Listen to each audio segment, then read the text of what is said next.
बंगाल में भाजपा का शासन देश के बाकी हिस्सों से अलग नहीं होगा। वेणुगोपाल। वरिष्ठ कांग्रेस नेता ने द टेलीग्राफ के पूर्व संपादक आर राजगोपाल से भी मुलाकात की, जिन्हें मतदाता सूची से नाम हटाए जाने के बाद पासपोर्ट के नवीनीकरण से वंचित कर दिया गया है। कांग्रेस महासचिव के सी वेणुगोपाल ने कहा कि पश्चिम बंगाल में नवनिर्वाचित भाजपा सरकार देश के उन अन्य हिस्सों से अलग नहीं होगी जहां पार्टी सत्ता में है।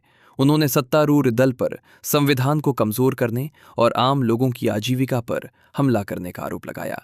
श्री वेणुगोपाल ने हाल ही में संपन्न हुए विधानसभा चुनावों के बाद बंगाल में राज्य इकाई की एक संगठनात्मक समीक्षा के बाद कोलकाता में ये टिप्पणियां की। अपनी कोलकाता यात्रा के दौरान उन्होंने वरिष्ठ पत्रकार और द टेलीग्राफ के पूर्व संपादक आर राजगोपाल से भी मुलाकात की और आरोप लगाया कि मतदाता सूचियों के विशेष गहन पुनरीक्षण एसआईआर के बाद उन्हें प्रताड़ित किया गया है। एक्स पर एक पोस्ट में श्री वेणुगोपाल ने कहा कि वर्ष 2010 से कोलकाता में मतदाता होने के बावजूद मतदाता सूची से नाम हटाए जाने के बाद श्री राजगोपाल के पासपोर्ट का नवीनीकरण रोक दिया गया है।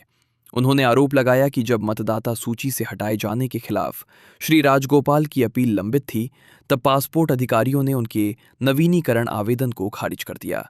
उन्होंने इस घटनाक्रम को प्रतिशोध की राजनीति और नागरिकों को आवश्यक दस्तावेजों से वंचित करने के लिए एसआईआर प्रक्रिया का उपयोग करने का एक खतरनाक उदाहरण बताया। 2 दिवसीय संगठनात्मक समीक्षा बैठक के बाद एक संवाददाता सम्मेलन को संबोधित करते हुए श्री वेणुगोपाल ने आरोप लगाया कि भाजपा संविधान में विश्वास नहीं करती है। उन्होंने कहा, वे संविधान में विश्वास नहीं करते हैं, वे आम लोगों की आजीविका को नष्ट करना चाहते हैं। यही कारण है कि उन्होंने फेरीवालों को बेदखल करना शुरू कर दिया है। कांग्रेस गरीबों के साथ खड़ी रहेगी और भाजपा के खिलाफ अपनी लड़ाई जारी रखेगी।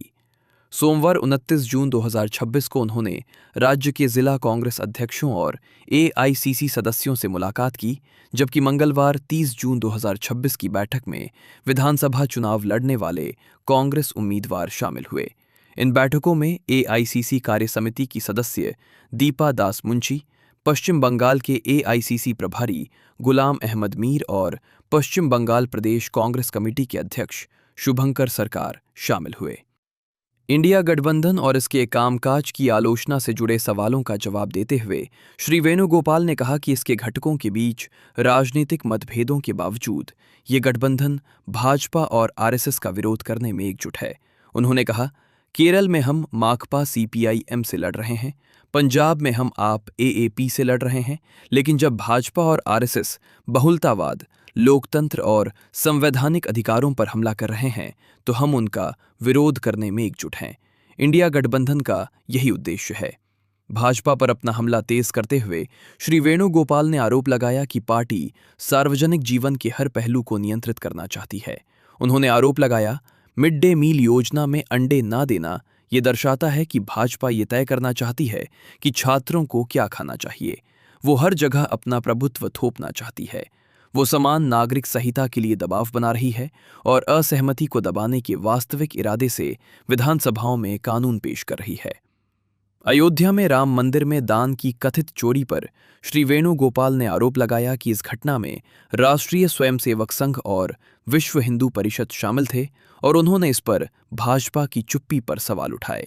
उन्होंने कहा कि कांग्रेस ने राज्य में आगामी उपचुनावों और स्थानीय निकाय चुनावों के लिए अपनी तैयारियों की भी समीक्षा की है।